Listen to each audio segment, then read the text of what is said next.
So, Cathy and I are here with American tennis champion, Olympic gold medalist, International Tennis Hall of Fame inductee, ESPN and Tennis Channel broadcaster, and most importantly, my favorite, Viewpoint parent and trustee, Pam Shriver. Pam, thank you for being part of our special podcast. Thanks for having me, Mark and Cathy. It's so nice to spend time with you. I've spent some time with Mark here on the Viewpoint campus the last couple of years, but this is such a big year, an exciting year for Viewpoint and for you, Cathy. Thank you so much. I'm so pleased to have a little time with you as well. As I mentioned, I'm a tennis fan, and also I'm a fan of the way you are as a Viewpoint mom, so enthusiastic and so giving of your time. So thank you for being here with us. Thank you. Today we're talking about the power of philanthropy, how one simple act from one individual or family can be transformational in someone else's life, and why investing in the future of Viewpoint matters. I think of it as something you know a lot about, Cathy, which is that art of giving back and paying forward. Each of us here today has been impacted or influenced by philanthropy, by giving back. So let's start there. Cathy, you spent more than 4 decades nurturing our youngest students at Viewpoint. How have acts of philanthropy over the years made a difference in the programs and resources that we have today? It's hard to go all the way back, but what I would say is the philanthropy really started coming in maybe 10, 15 years after I started. And what I see and continue to see is the investment in the teacher's professional development. I think that's one of the star features of Viewpoint School. Teachers go out, they listen to people in our profession, they get excited, and then they come back and they share with other teachers. And what this has done through the years is it's created a will to be best practice for children. So we don't just go to professional development and say, okay, this is it. We continue to go and we continue to develop. And as time goes on, there have been so many different programs coming into not only the primary and lower school, but also the middle and upper. And I think, one of the things that I'm most proud of at Viewpoint and have watched through the years is when students are getting excited about a topic or something that they're really interested in, and they mention it to a teacher or they mention it to you, people don't just say, oh yeah, and forget about it. They're on top of it, and they think, okay, if we can do it, then let's get started for these students, and it's pretty amazing. The other thing that I would say from the philanthropy has just been the development of the campus. The campus was very small when I first started. There was one building, and there were a few trailers around. And now you look at, we started on 4.5 acres, we're on 47 acres now. We have beautiful facilities, and these facilities continue to reinvent themselves depending on what's happening now. And very, very exciting, and I think it's really appreciated by our students and their parents, and they really realize that this is something special about Viewpoint School. Can I just chime in as a parent who started, Sam started here during the COVID time when school was only on his computer. So he met his teachers on computer, and I think about that time. I think about his connection that he made with his teachers and how much professional development teachers needed to make on the fly during that time. So I think fostering that professional development and the open mindset really helped your teachers help our students through that important time. It's so interesting, Cathy, that you talk about professional development first, because I think everyone thinks about a campus and a place and facilities, and we certainly have dreams for those things here at Viewpoint too. But school really does come down to the people, and I know it was a big surprise to me when I first started working with faculty in my role to find that one of the benefits they prize the most is their access to professional development. It's true. It's really true, and it is deeply appreciated. And the other part of it is when that person comes back, they share it with their grade level. They share it with their colleagues, and that creates enthusiasm for their colleagues to maybe either go to that piece of the professional development or to go to an extension of something. And I think the collaboration that we have here amongst our faculty is really, really strong. They get excited, and we can't wait to see, what's coming down the pike that's going to make it more fun, more interesting. And, it's just, the education here is amazing. And I'm completely just astounded at meetings that I go to just hear the passion from the teachers and what they want to do next. So we're not a stagnant institution, that's for sure. It keeps on going, and I think our students really benefit from it. And they get excited, and then they want to tell what the next thing is. So, And what a great example for our students, right? The students that are here to have teachers willing to continue to learn, and that learning doesn't stop when you leave school. It goes on forever, really. How are you able to see how the people develop through those investments in your role as a parent and a board member?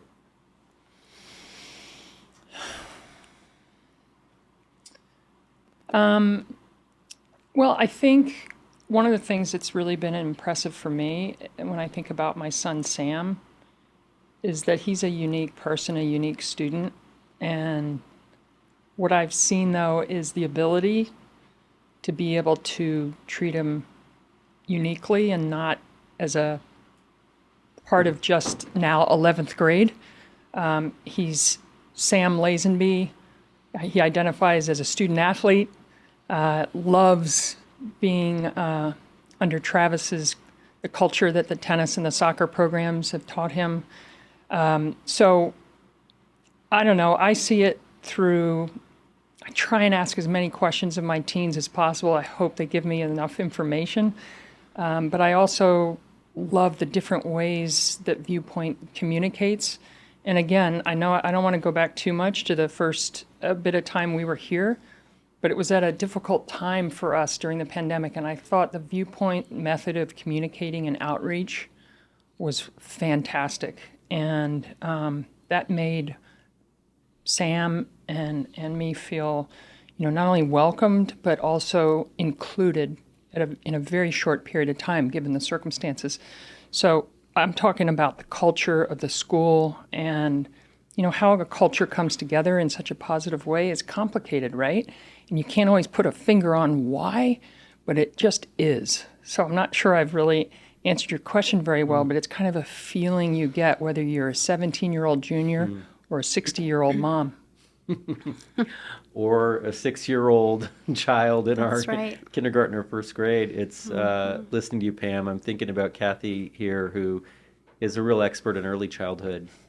And we just take for granted with our youngest students how belonging matters, creating that culture in the classroom, that excitement to learn.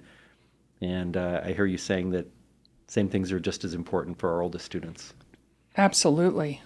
I mean, I was sharing with Cathy before we started this recording. I actually had a mini preschool myself for a while of 3 because I had 3 kids in 15 months. And I remember well those years and how incredibly important it is.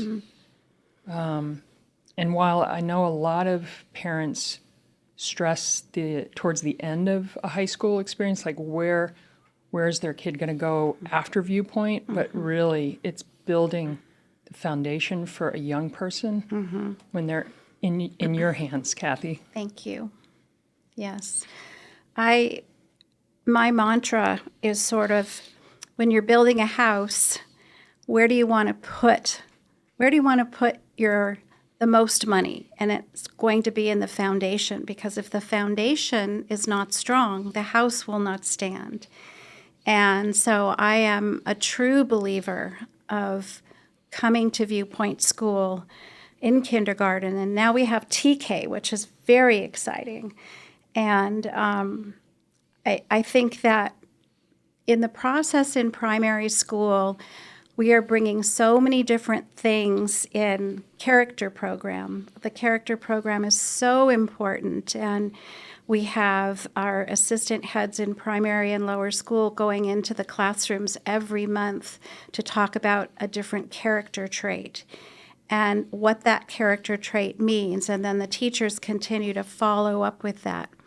We also have responsive classroom in primary and lower school, where we have a morning meeting every day, and everyone in the class speaks. The teacher might ask a question, they might ask questions, and you start to create that sense of family in the classroom. And I think when children feel they know at their house they have a family, but when they come to school, they also have another family, and this family loves them and cares for them, is excited for them when they're doing well, and is right there and nurturing when they need a little bit of extra help. The academics at Viewpoint, the children come in at all different levels, and we differentiate, we assess the children. We don't sit in our seats for long periods of time, like when I went to school. We have rotations, so we might be working at the table with a teacher that has children that are about in the same area of learning. We have independent seat work that we do, and that is all differentiated so that every child who's doing that work feels like they're learning something. It's not just something that everybody is doing. We also have games and different activities for the children to do. So in an hour period of time, we're moving to 4 different stations, which makes it exciting. And they get to see, okay, who's going to be with me at this station, and who's going to be over here when I'm there.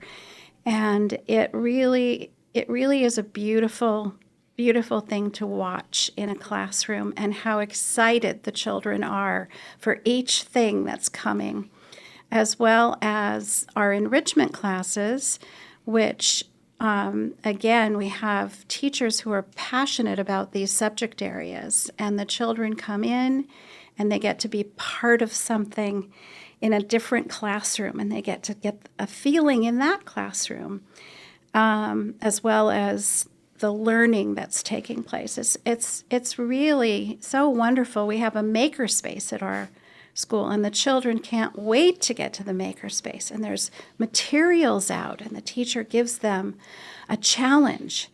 Think about this, and then look at all the materials in the room and see what you want to do with it. Sometimes they do it individually, and sometimes they do it in small groups. We have a beautiful library that has so many books in it, with stories being told, and our music program. We have Spanish and French. We have technology. All of these different teachers who are inspired by not only their subject area, but what they've been learning in professional development comes to these children. And it is just magnificent. I love how you describe magnificent. I love how you describe the amount of movement that a child gets here at Viewpoint. Yes. And really children need the movement. They absolutely do. And it's when I think back to my early childhood education, I realize that need for movement was one of the early signs that I would end up doing what I did professionally for 19 years, which was to play professional tennis. But it started at that early age of needing to move. Yes. I'm picturing you, Pam, in an early childhood classroom. It needed to be a bigger classroom. Yeah, I bet it did. You know, listening to you, Cathy, I think we're experiencing the Adelman Effect, which we've called this podcast, to talk about that creation of the Cathy Adelman Endowment for Financial Aid. You know, Pam, throughout your career as an athlete, in broadcast, and your career here as a parent and trustee, you've been known for giving your time, leading from the heart. Do you consider yourself a changemaker, and why? I hope I'm considered a change maker because change is really important. It's hard to change, whether it's an individual or an institution. Philanthropy and being connected to organizations has really been important to me. I think my parents really fostered that in me. My hometown of Baltimore, the school, pretty similar to Viewpoint that I attended in Baltimore County, McDonough School, fostered that.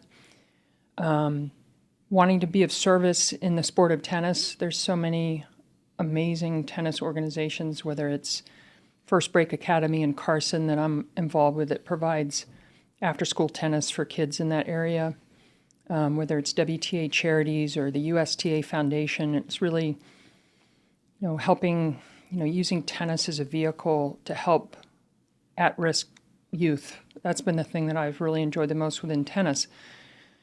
And then I've been lucky enough to serve on a handful of school board trustees, and I'm in my first year here at Viewpoint, so I'm still a rookie, but I'm really appreciative of my time and the people I served with. And I when I see you and Jill Schechter, Mark, lead a trustee meeting, I think about a great mixed doubles team, because that's what we have in tennis. And I see the connection, I see the partnership. And that's one thing sports teaches you is how to partner with people.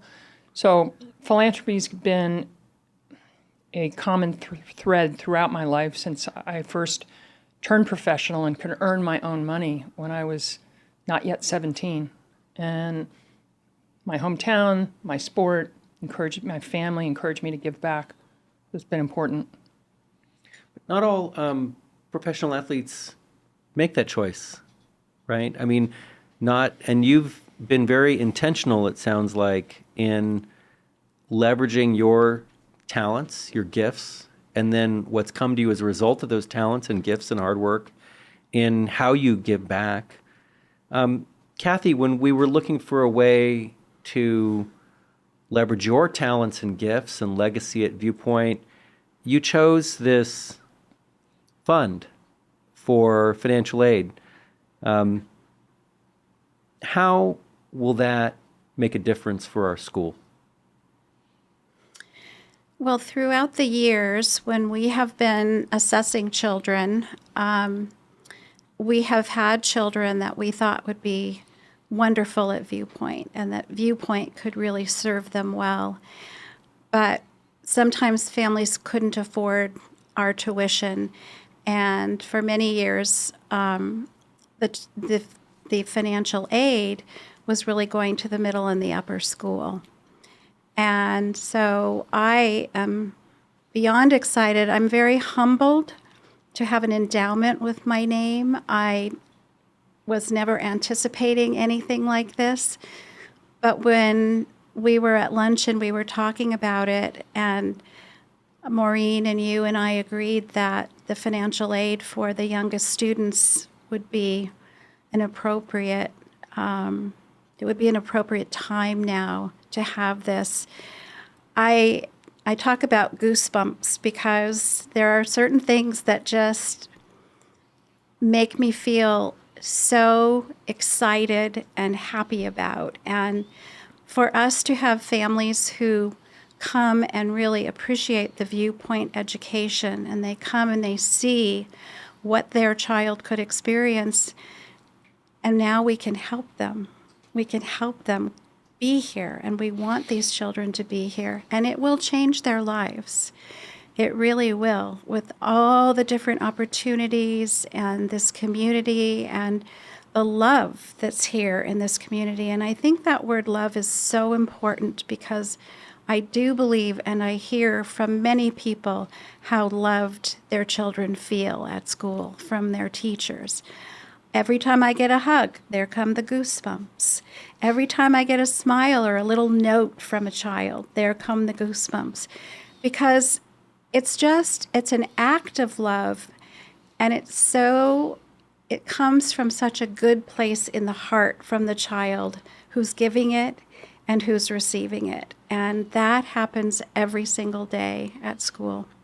It's really wonderful to see, and just to know that in the future, this fund is going to change children's lives and make a difference in that child's education and that family experience, because we also have an amazing community here, and parents are, I think, really happy to be part of this community and find friends and find people that they will trust with their children, and in turn the others will trust them in helping to raise that child. It's not just your own family that raises a child, it's a community that raises a child, and you find that here. I found it here with my children, and feel blessed every day that they were a part of Viewpoint School. Pam, you found Viewpoint for your son in the 9th grade. He was not in kindergarten with Cathy Adelman here. What does this effort mean to you as a parent and trustee? Well, yeah, I probably connect more right now as a trustee than as a parent, just because my kids are, the youngest is, 17. I think for what Cathy's just spoken about is to have accessibility for families who'd be a good fit at Viewpoint, and then one thing they can't do for themselves is pay for it is really a brutal thing for a family. So for Viewpoint to be able to make that accessible for families who would be a good fit and whose kids should be here, I get goosebumps too. To hear Cathy describe it from all her decades of being in early childhood education, and to see her beam with pride, not just that it's going to be named after her, honoring all her decades of service to Viewpoint and as an educator, but just knowing how it's going to affect families' lives, not just the students that go here, but the parents. It's really incredible, and I couldn't agree more on the foundation part, and that all the more reason that financial aid has to be available to the youngest Viewpoint students. So, here. Your parents chose a school like Viewpoint across the country in Baltimore for you. Your life has brought you here to Los Angeles, and you found us for your son. And it sounds like you have a mission to giving back in a similar way in the world of tennis, in terms of making opportunities for people who wouldn't otherwise have them. Correct. I mean, the sport of tennis, a little bit like an independent education, if you look at the demographics or what people think of tennis, it tends to be a sport seen as a sport of privilege. Yet, through the years, we've had some extraordinary athletes of diverse background: Althea Gibson, Arthur Ashe, Venus, Serena Williams, my gold medal partner from '88 Olympics in Seoul, Korea, Zena Garrison, grew up in the inner city in Houston, Texas. So I've had quite an experience, even though tennis is still trying to shake the label of being a sport for just the wealthy. It's really not. And but in the meantime, our sport does have to work, because it is expensive to get great, whether it's in our sport, in sports we call it coaching, but basically great teachers. It costs a lot of money to get the best. So even in tennis, to give opportunities for students of tennis, a lot of times it has to be in financial need situations and scholarship money. So there really is a lot of similarities to many of the organizations I've served in tennis through the years. It's very similar as to a school like Viewpoint.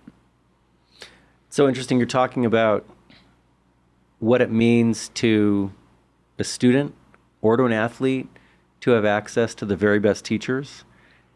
We're talking about an endowment for financial aid, and we started talking about professional development. It's interesting. What difference do you think this effort, an endowment for financial aid, will mean for our teachers and our coaches? Well, I have been a coach, actually, at a school. You have? The middle school that my kids, St. Matthew's, that they were going to before Viewpoint. So I can kind of speak from the parenting and the coaching standpoint. And also the lessons that sports and competition teaches you. Like, I was really grateful that my kids started to be on a school team competing in 4th grade. I think it's never it's actually not too early to learn competitive skills. And I think, Cathy, you can speak to this better than I can. But kids learn to compete in TK, pre-K, kindergarten, first grade. Life is about competition, and parents need to realize that it's okay to lose and figure out how to get back up. These are terrific life lessons that are learned, in the kids that you've taught through the years. It is, and I will say that's actively happening with the students in their sports classes. When you're young and you don't win, sometimes you get upset, but we have to just, keep moving forward, and it'll, try harder next time, or next time you probably will win. And just we need to create that flexibility, because it's really important in life to know that you're not going to always win. You're not going to always get your way. But if you keep trying, it'll be your turn. And also you learn so much when you lose. And I wish losing, we could get rid of that word. When you come in second, or third or fourth, right. When you don't come in number one, you actually tend to learn a lot more than when you walk away with a number one trophy. Aren't so many of our lessons in life, don't they all come that way? Yes, they do. Do you think this effort will mean a lot to our faculty members?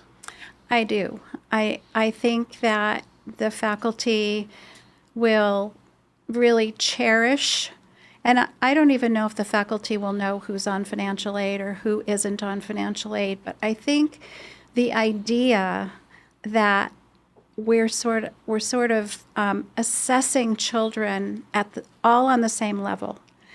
And it's not going to be that, well, this child, we would have really loved to have had them, but ultimately they couldn't afford it.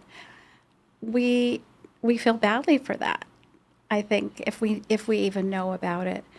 But the idea that everyone's coming in on a level playing field, because if we find a child that we think will really thrive at Viewpoint School, now we'll have the ability to bring that child in. And there's the goosebumps again. That is just the most exciting thing to me. And to be a part of something that's going to change that methodology at Viewpoint is, it's just amazing. Just amazing. I don't even have words to really say how grateful I am to the school for acknowledging me, but mostly for us to be able to do this for children.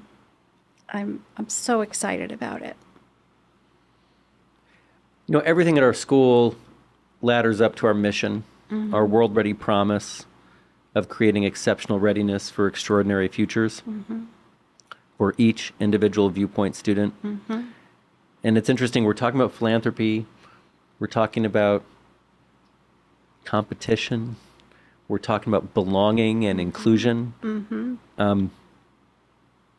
What do they have in common with being world ready at any age? Ooh. Well, in my view, to be world ready is a person has to be ready to deal with all people of the world. And that's a very extreme, diverse group. I'm lucky that the sport of tennis offered me, I didn't know it at the time, I knew it, but I didn't realize how important it was, a global education of traveling all over the world to compete in this sport, and that tennis led the way for female professional athletes. Literally, I think about this, like how lucky was I?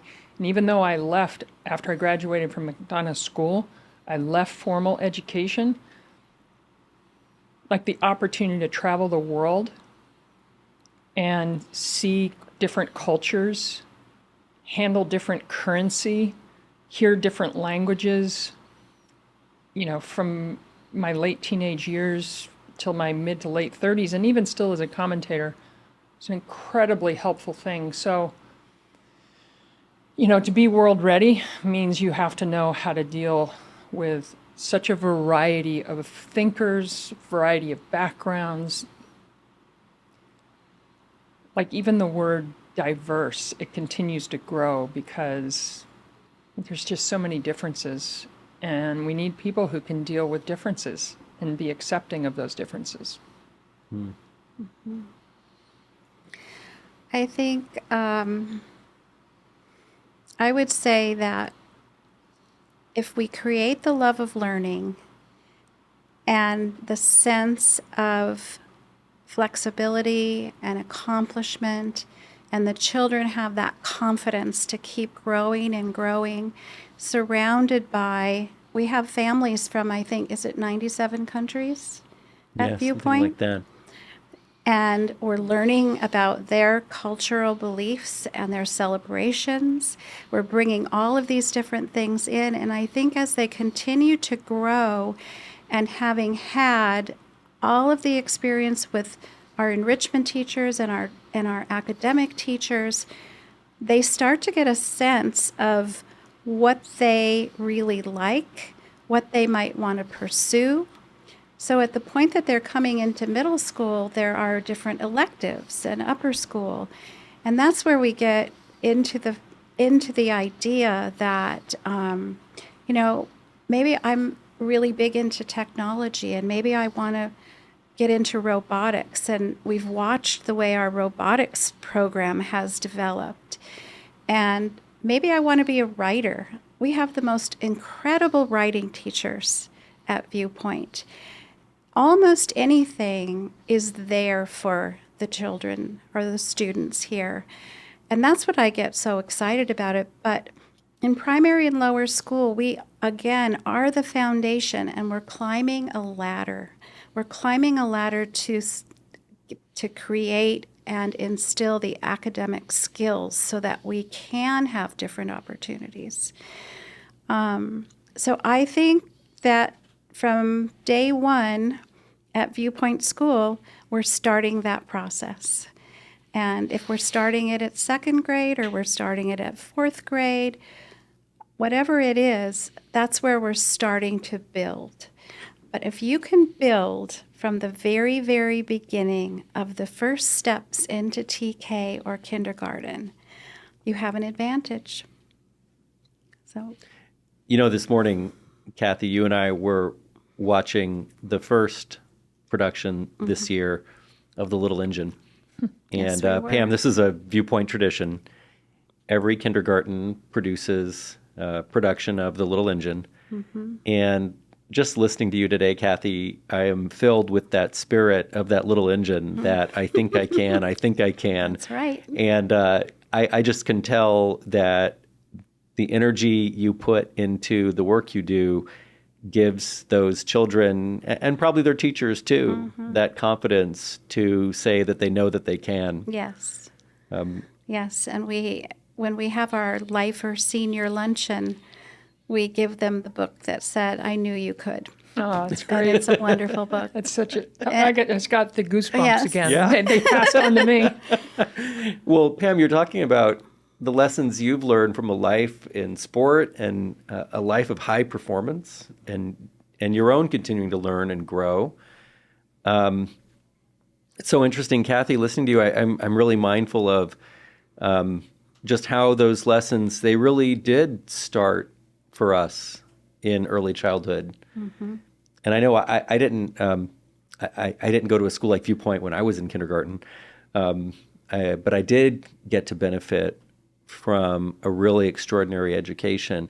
And I've reflected on this more and more lately in life, that when I went off to private college from being a California public school product as a first gen to college in my family, it was really because of the philanthropy of some people who had put funds in place at my college so that I could go join them. And so it's really remarkable to think about how we can do that for our youngest learners. Yes, it is. I mean, if all the important lessons, you learn in life, you learn in kindergarten, then they should be for everyone. I completely agree. We planted a tree called the Cathy Adelman Endowment Fund for Financial Aid. How can our community help it grow? You got to water it. You got to give it good soil. Obviously, a tree needs funding no matter what the tree. There's actually a lot of symbolism with it, with the planting of a tree.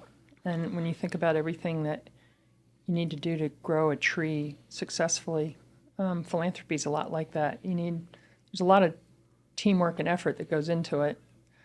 So I just think coming together, the community of Viewpoint, come together to help this amazing endowment fund, to help kids and families who couldn't otherwise afford a Viewpoint education, to just think about the opportunities they'll be able to have as they progress through all the different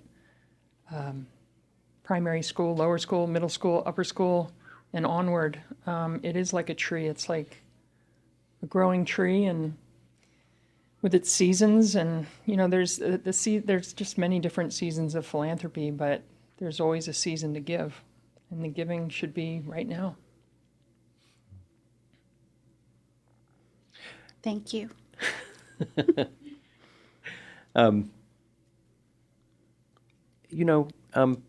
Pam, you've chosen to engage, whether it's with your school, McDonough, and I've talked to the head of your school. I know you are still very active with that school. Whether it's with our school or the other schools your children have gone to. You could do a lot of things with your time. You're a busy professional and you've had an extraordinary career. Why do you choose to give your time and talent and to give philanthropically to our mission? Because I felt I had a lot of common core values that I share with the school. I also felt it was a way for me to be closer to my boy, Sammy. When you get teenagers, they're not as clingy as when they're in primary school. They want you at a distance. So I really looked at this opportunity to give of my time as a way of being with Sam, even though I'm not with him when I'm serving as a trustee. He's not in the meetings with me. Mm-hmm. But to try and do anything I can to make the place where, in 15 months he's going to be graduating and heading on to college, but try and make Viewpoint that much better in any way I can through my experiences, both from sport and the previous schools that I've served as a trustee. It just called. I did need a second serve. In other words, I was asked, and I wasn't quite ready. Mm-hmm. And I needed the second serve, which is obviously, for those of you who don't know tennis, that's the second chance to get the point going on your serve. Mm-hmm. And when I was asked the second time, I had more things. I had the time. I knew I had the time, the treasure, and the work that I wanted to give. I knew I had it, whereas the year prior I wasn't sure. So if I make a commitment, I got to know I'm all in. Mm-hmm. And I want to stay on point. If I can bring in the name of this podcast, because there are a couple of things that I feel really strongly about. I want to help Viewpoint improve, and I feel like I can do it. You've been on point your whole career. I think we named this podcast for our Grand Slam champion. And Cathy, you've come back to Viewpoint, as we've said, 46 years and counting. Mm-hmm. What keeps you coming back to dedicate your life to this mission? I have a true love for Viewpoint, and it's in my heart. I love being with the children. The children are keeping me young.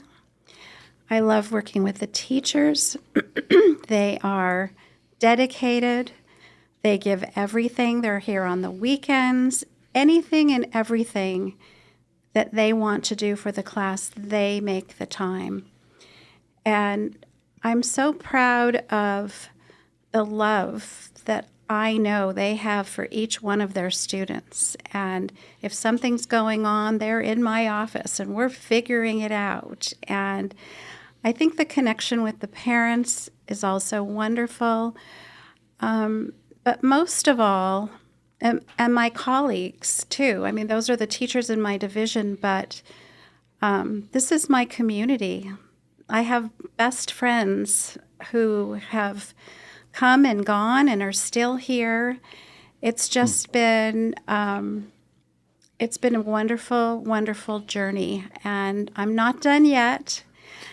But I grapple with how it's going to be at the point that I need to leave, because I get up every morning excited to come to school and excited to be at carpool and waving at families and having hugs in the morning when the children get out of the car and feeling like I'm making a difference with what I'm doing with the children, with the teachers, and mostly it's a gift. It's just a gift to myself, if that doesn't sound too awkward, to be here every day and to shepherd my flock, if I can say it that way. That's lovely. You're just right. Perfect. We're honored to celebrate that contribution and that difference that you make. Thank you. Any closing thoughts about the power of philanthropy, the impact of financial aid, particularly in this world of education? Well, I just, one person at a time, you just think about in the future. Obviously, this is just the beginning of this project, really, just the beginning.